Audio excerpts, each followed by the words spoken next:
এই তো এখন আমরা আবাসনের থেকে বাড়াইছি রাস্তা দিয়ে, এখন যাচ্ছি।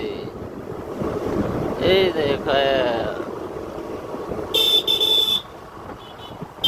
হ্যাঁ, কত আবাসনেরই নামে না, হ্যাঁ, দেখছিস?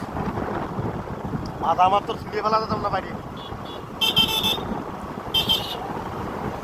মোটরসাইকেল, খালি মোটরসাইকেল আর মোটরসাইকেল। এইদিকে